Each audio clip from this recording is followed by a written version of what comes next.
Diz assim: a sabedoria edificou a sua casa e lavrou as suas 7 colunas.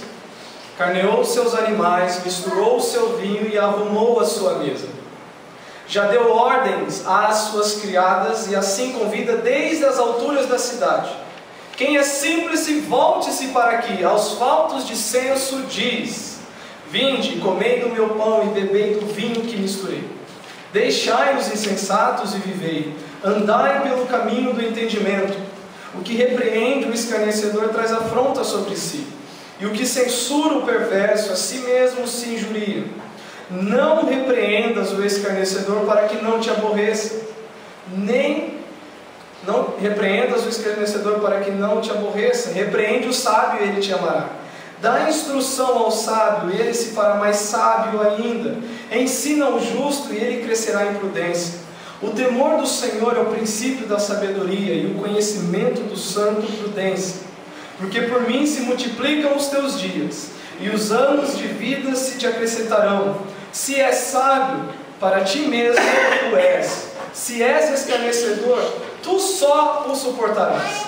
A loucura é mulher apaixonada, é ignorante e não sabe coisa alguma. Assenta-se à porta da sua casa, nas alturas da cidade toma uma cadeira, para dizer aos que passam e seguem direito o seu caminho: quem é simples, volte para aqui. E aos faltos de senso diz: as águas roubadas são doces, e o pão comido às ocultas é agradável. Ele, porém, não sabe que ali estão os mortos, que os seus convidados estão nas profundezas do inferno. Oremos. Pai, nós queremos consagrar essa igreja tão somente a Ti, fazendo do púlpito o lugar permanente da glória de Cristo. E rogamos que o Senhor nos conduza à glorificação do Teu Filho nesse texto. Que Tu nos confronte, que o Senhor nos ensine, que o Senhor nos repreenda, que o Senhor nos exorte, que o Senhor chame todos aqueles a quem o Senhor tem ordenado para a salvação desde a eternidade. Que hoje possa haver salvação também em nosso meio. Que Teu Espírito haja no meio de nós, iluminando o nosso entendimento para a compreensão e a aplicação da Tua palavra em nossas vidas. E em nome de Cristo nós oramos e Te agradecemos. Amém. Amém. Quantos aqui já leram Provérbios? Se você for fazer uma escala, você pode ler um capítulo por dia e lê-lo todo mês, 12 vezes ao ano. Isso é pouco, se quisermos alcançar sabedoria. O tema, o coração do livro de Provérbios é o temor do Senhor. Ontem nós vimos em Êxodo, capítulo 20, versículo 20, que Deus veio, visitou Israel, o povo temeu, e Moisés disse o seguinte: não temais, porque Deus veio para vos provar, para que o seu temor esteja sempre diante de vós, a fim de que não pequeis. E hoje, enquanto nós vamos analisando o texto, faça uma pergunta ao seu próprio coração: você teme a Deus de fato? Você sabe o que é temor do Senhor? Talvez você tenha lido capítulo 9 de Provérbios incontáveis vezes, mas talvez não tenha adquirido o real sentido do que é o temor do Senhor. Nós, olhando para esse capítulo, nós temos a sabedoria sendo personificada. O que é isso? É dado um entendimento, é dado sentimento e é dado vontade à sabedoria, como se fosse uma pessoa. É o nome dado. A sabedoria, ela é personificada, ela demonstra ter uma vontade, demonstra ter um sentimento, demonstra ter pensamentos. E aqui, no versículo 1 até o versículo 2, nós temos ela preparando um banquete. Ela arrumou a sua casa, ela está preparando o banquete, ela convidou as suas servas e disse: olha, vá na cidade, desde as alturas até lá embaixo, e convide todos para vir comer em casa. Ela fez um sacrifício, ela carneou seus animais, ela já preparou o pão, ela preparou o vinho. Parece ser uma mesa farta, e ela está convidando pessoas da cidade, a fim de que venham à casa dessa sabedoria e lá se alimentem. E ela dá uma instrução para os seus servos e servas. que está no versículo 5. Esta é a mensagem, este é o convite. Você está sendo convidado nessa noite. E a decisão que você tomar vai determinar o rumo da sua eternidade. Então preste bem atenção. Vinde e comei do meu pão, e bebei do vinho que misturei. Deixai os insensatos e vivei pelo caminho do entendimento. Os servos a quem a sabedoria enviou, possivelmente haverá de encontrar dois tipos de pessoa. E aqui dentro existem esses dois tipos de pessoas que eu vou descrever agora. O primeiro tipo de pessoa é aquela que ouve o convite, rejeita, zomba, escarnece do convite. Faz pouco caso daquele que está anunciando a mensagem, que está anunciando o convite. Versículo 7. O que repreende o escarnecedor, então haverá de encontrar escarnecedores no caminho, traz afronta sobre si. O que censura o perverso, a segunda categoria é o perverso. Assim mesmo se injuria. Não repreendas o escarnecedor para que não te aborreça. A segunda tipo de pessoa que nós vamos encontrar nesse texto, e que possivelmente possa estar sentado nesse banco nessa noite, é a pessoa simples, é a pessoa sábia. E por que ela é caracterizada dessa forma? Porque ela atende o convite. Porque ela resolve ir à casa da sabedoria. Essa pessoa resolve reconhecer que está nessa condição e vai até a casa da sabedoria. Versículo 9. Finalzinho do versículo 8. Repreende o sábio, e ele te amará. Dá instrução ao sábio, e ele se fará mais sábio ainda. Ensina ao justo, e ele crescerá em prudência. E aqui vem o coração do capítulo. O temor do Senhor é o princípio da sabedoria. O conhecimento do santo, e eu creio que na maioria das Bíblias o santo está em letra minúscula, denotando uma pessoa, é prudência.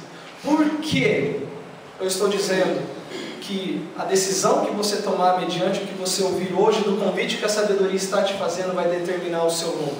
A resposta está no versículo 11. Porque por mim se multiplicam os teus dias, e anos de vida se acrescentarão. Preste bem atenção. Se és sábio para ti mesmo, és. Se és escarnecedor, tu só o suportarás. E aí tem a outra pessoa fazendo o convite. Nós temos sabedoria fazendo o convite, e nós temos a loucura fazendo o convite. Porque é louco todo aquele que rejeita o convite do Senhor. Diz no versículo 13: a loucura é mulher apaixonada, é ignorante, não sabe coisa nenhuma. Assenta-se à porta da sua casa, nas alturas da cidade toma uma cadeira, para dizer aos que passam e seguem direito o seu caminho. A mesma proposta que a sabedoria fez no versículo 4 é a mesma proposta que a loucura faz no versículo 17. Quem é simples, volte-se para aqui. E aos faltos de senso diz. Ela faz uma proposta e também oferece uma coisa. As águas roubadas são doces, e o pão comido às ocultas é agradável.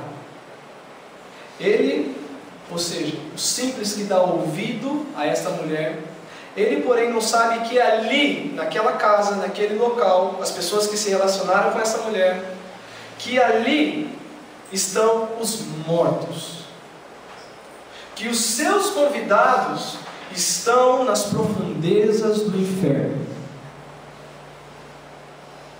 A sabedoria nesse texto é Deus. E Deus, Ele está fazendo um convite para todos aqueles que se acham na qualificação de desqualificados. Porque simples no contexto é a mesma palavra usada para insensato em todo o livro de Provérbios. Todo aquele que tem uma necessidade, todo aquele que olha para si e vê, eu preciso de algo, e Deus está oferecendo. E o tema, como nós temos visto, é o temor do Senhor. E no versículo 1 ao versículo 2, nós temos a provisão do Senhor. Deus está providenciando algo para que os homens se acheguem a Ele. Deus providenciou algo para que você pudesse se aproximar dEle. A Bíblia diz que Cristo é visto em todas as Escrituras. Quando os discípulos estavam voltando pelo caminho de Emaús e Cristo aparece, Cristo estava conversando com eles e eles não estavam totalmente tristes. E Cristo diz: ó, tardios e necios de coração para crer em tudo que os profetas disseram. E a partir de Moisés e dos profetas começou a expor tudo o que estava escrito a respeito dele. Então nós vamos achar Jesus Cristo nesse texto. E nos 2 primeiros versículos nós temos o seguinte: a sabedoria edificou a sua casa e lavrou 7 colunas. Quem trabalha com construção aqui? O Aldo está trabalhando agora com construção. Eu sei que o Carlos, o parceiro do Aldo lá também. O termo lavrar, ela é usada, esse termo no original é usado para lapidar pedras, para lavrar pedras, trabalhar com pedras. O que o texto está dizendo é que Deus construiu a sua casa com perfeição, porque 7 é o número da perfeição das Escrituras, sobre a rocha. Quem é a rocha? Nós já temos Cristo no primeiro versículo. Deus está construindo morada na rocha que é Cristo. Não somente Ele está construindo morada, mas ninguém pode se aproximar de Deus se não estiver apto e totalmente condizendo com os padrões de Deus, que é santo. E eu pergunto para você: você tem o poder de cumprir os 10 mandamentos? Eu vou falar só do primeiro e do segundo. Adorarás somente ao Senhor teu Deus. Segundo, não fará para ti imagem de escultura. Se qualquer outra coisa na sua vida tem mais valor, mais importância, e você dedica todo o seu empenho, fôlego que pertence a Ele, se você está respirando é porque Ele está permitindo que você respire, para qualquer outra coisa, menos para Ele, para o conhecimento dEle, para a vida dEle, esta coisa ou esta pessoa é Deus na sua vida. Eu não vou falar do resto, eu não vou falar dos outros. Não adulterarás, não dirás falso testemunho, honra teu pai e tua mãe, não cobiçarás. Nós precisamos estar de acordo com o padrão que Deus requer para que nos apresentemos nele. E sabendo que ninguém poderia cumprir toda a lei, Deus enviou o seu Filho para pagar o preço do nosso pecado, porque nós somos transgressores da lei. E o versículo 2 diz: carneou os animais. Deus sacrificou um animal.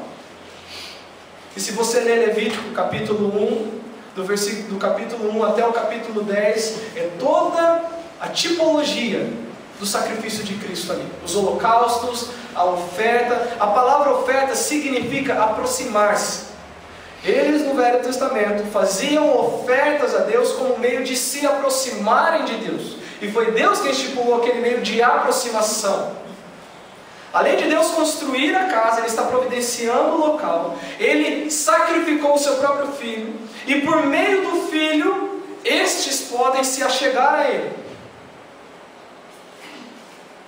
Cristo não somente é tipificado pelo sacrifício do animal, no versículo 2, mas Ele também é tipificado pela preparação do vinho.